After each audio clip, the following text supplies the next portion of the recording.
Dear student, myself Pawan Rathore from Harda degree college Harda. आज हम देखेंगे Bentham and Hooker system of classification में merit and demerits. ठीक है, जो बेंथम और हुकर की क्लासिफिकेशन की जो एक थ्योरी है उसमें कुछ गुण और उसके दोष जो है हम देखेंगे। मेरिट एंड डीमेरिट या advantages and disadvantages of classification of Bentham and Hooker. ठीक है, इसके बेसिक हम कुछ देखें तो मेनली इस प्रणाली को नेचुरली नहीं माना गया। इस प्रणाली को, इस सिस्टम को कई रिसर्चर ने एक नेचुरली प्राकृतिक रूप से नहीं माना, किंतु यह वर्केबल, ठीक है, कार्य करने योग्य और इसके अलावा फील्ड एप्लीकेशन में इंपॉर्टेंट रोल प्ले करती है। ठीक है, नेचुरली नहीं माना बट वर्केबल है यह प्रणाली और फील्ड एप्लीकेशन में इसका इंपॉर्टेंट रोल है। इसके अलावा कई गुण और कई दोष है इस प्रणाली के। इसमें जो फेनोरोगेम्स है या सीड प्लांट हम कहें जिनको, ठीक है, उसमें सभी जेनेरा का जो कंपैरेटिव एनालिसिस है वो किया गया है। सीड प्लांट या फेनोरोगेम्स है उनका कंपैरेटिव एनालिसिस किया गया इस प्रणाली में। लगभग 202 जो कि ऑर्डर है उनकी आइडेंटिफिकेशन हुआ है, उनकी स्टडी की गई, जो कि अब क्या है, क्लास के नाम से जाने जाते हैं। ठीक है, जो 202 ऑर्डर थे इसके बेंथम और हुकर ने 202 ऑर्डर पे वर्क किया, अब उनको क्लासेस के नाम से जाना जाता है। ठीक है, इसके अलावा कई मेरिट्स हैं इसके, कई मेरिट्स हैं, डिमेरिट्स भी कुछ है। कुछ इसके साइंटिस्ट जो आए बाद में उन्होंने इस प्रणाली को दोषपूर्ण माना। ठीक है, इसको जो ब्रिटिश एम्पायर है, यूएसए है, ठीक है, कई जो यूरोपियन कंट्रीज हैं उन्होंने इस प्रणाली को माना, अर्थात इस प्रणाली के अकॉर्डिंग उन्होंने क्लासिफिकेशन किया, खासकर एंजियोस्पर्मिक प्लांट का। ठीक है, तो इसमें क्या है, मेनली जो अमेरिका हैगा, ठीक है, यूएसए जो कंट्रीज हैगी, उन्होंने इस प्रणाली को माना, तो यह ज्यादा मान्य की गई प्रणाली थी। ठीक है, तो हम देखते हैं आज इसका merit and demerits of Bentham and Hooker system of classification. हम मेरिट देखें तो इसमें डिस्क्रिप्टोरी जो है, ठीक है, डिस्क्रिप्टोरी जो है हम कहें क्लास, ठीक है, तो उसको इंक्लूड किया गया। सबसे बड़ा गुण था इस प्रणाली का, इस सिस्टम का। ठीक है, डिस्क्रिप्टोरी को इंक्लूड किया गया। हम देखें इसमें डायकोट और मोनोकॉट के मध्य में जिम्नोस्पर्म को रख दिया। बेसिकली एफिनिटी के बेसिस पे हम देखें तो डायकोट मोनोकॉट एक अलग हो गए, बट इन्होंने क्या किया, डिमेरिट में देखें तो क्या करा, जिम्नोस्पर्म को रख दिया, जो कि एक एफिनिटी के आधार पर गलत था। ठीक है, रॉन्ग डिसीजन, तो ये डीमेरिट हो गई, इसके कुछ दोष हो गए। हम पहले मेरिट देख लेते हैं, फिर डीमेरिट उसके कुछ समझ लेंगे। पहले पूरे मेरिट पॉइंट्स हम समझते हैं कि क्या क्या है। डिस्क्रिप्टोरी को इंक्लूड करना सबसे बड़ा गुण था।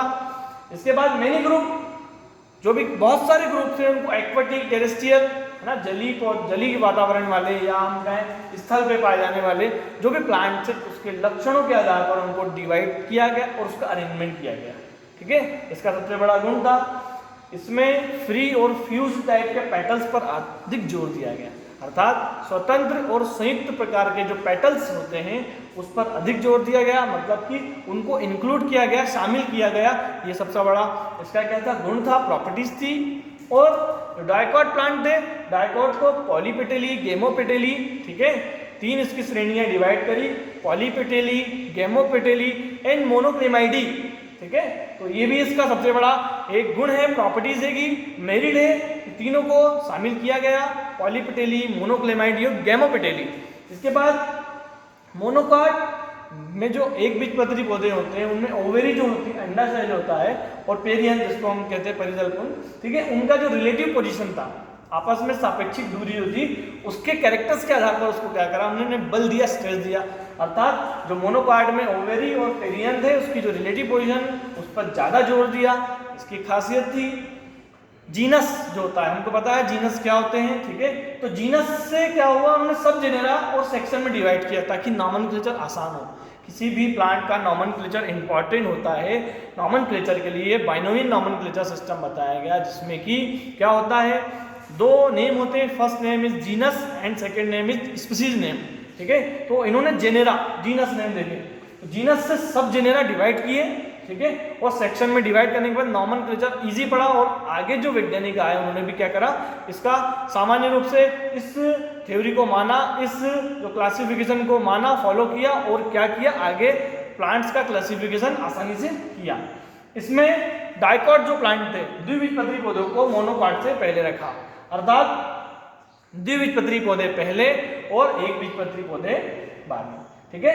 मोनोकॉट से पहले मतलब डाइकॉट को पहले रखा। तो ये गुण है पूरे प्रॉपर बेंथम और हुकर के 6 प्रॉपर्टीज है उसकी, एडवांटेजेस भी कह सकते हैं हम इसको। आगे देखें कुछ दोष disadvantages of Bentham and Hooker classification, जिसमें कि मैंने बताया आपको जिम्नोस्पर्म को इसमें क्या किया, मध्य में रख दिया, मोनोकॉट डाइकॉट के मध्य में। कहीं से कहीं इसका एक जो है रोल नहीं है, बट फिर भी इन्होंने जिम्नोस्पर्म को रख दिया। एफिनिटी नहीं है, ना तो इसका ओरिजिन पता चल पा रहा है मोनोकॉट से ना डाइकॉट से, तो ये दोष हो गया एक। मोनोक्लेमाइडी, मोनोक्लेमाइडी में क्या बहुत सारे ऑर्डर रख दिए गए, जो भी एक डिसएडवांटेज है इसका। ऑर्डर बहुत सारे शामिल कर लिए गए मोनोक्लेमाइडी में, ऐसा नहीं होना था, कम ऑर्डर होना था, ये बताया गया है। क्लासिफिकेशन सिंगल था, आर्टिफिशियल कैरेक्टर वाले प्लांट्स पर बेस्ड था। मतलब क्या किया उन्होंने, कृत्रिम रूप से जो पौधे आर्टिफिशियल माध्यम में जो प्लांट्स होते हैं उस बेसिस पर क्या करा उन्होंने, इसको क्लासीफाई किया। ऐसा नहीं होना था, नेचुरली क्लासिफिकेशन हो तो ठीक था, ठीक है। इसके अलावा फैमिलीज को अलग कर दिया गया, ज्यादातर फैमिलीज थी उनको अलग अलग भागों में बांट दिया।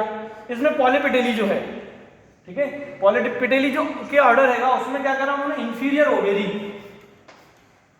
ठीक है, पॉलीपेटेली को शामिल किया, जिसमें कि इंफीरियर ओवेरी पाई थी, वो एक दोष हो गया, ठीक है, डिमेरिट्स हो गई। मोनोकॉट में ओवेरी की रिलेटिव पोजीशन जो है उसको कैरेक्टर है, उसके ऊपर भी बल दिया इन्होंने यहाँ पर भी। और ऑर्किडिएसी, ठीक है, ऑर्किडिएसी जिसमें कोरोला कॉम्प्लेक्स कंडीशन में पाया जाता है, और जो फूल होता है, फ्लावर होता है, एपिगाइनस कंडीशन में होता है, जो कि काफी प्रिमिटिव माना। तो ऐसा नहीं होना था यहाँ पर, अर्थात फ्लावर एपिगाइनस कंडीशन में ऑर्किडेसी फैमिली के मेंबर को इंक्लूड किया। तो कुछ गुण कुछ दोष है। मेनली यह जो मेरिट देखें फील्ड में या हम देखें वर्केबल हैगी। फिर सीधी सी बात है, इसमें रेनिनकुलेसी ऑर्डर जो था मेन, रेनेल्स ऑर्डर, रेनिनकुलेसी फैमिली सबसे पहले उसको रखा, और सबसे एडवांस सबसे विकसित श्रेणी की जो ग्रेमिनेसी फैमिली हैगी, ग्रेमिनी जो ऑर्डर हैगा, ठीक है, उसको अंत में शामिल किया गया। सबसे बड़ा जो गुण है उस जो बेंथम और हुकर क्लासिफिकेशन का वो ये है, ठीक है, रेनिनकुलेसी, ठीक है। और ब्रिटिश का मैंने बताया आपको, British empire, USA, European countries ने इस जो है सिस्टम को माना, तो ये इंपॉर्टेंट रोल था। Thank you so much.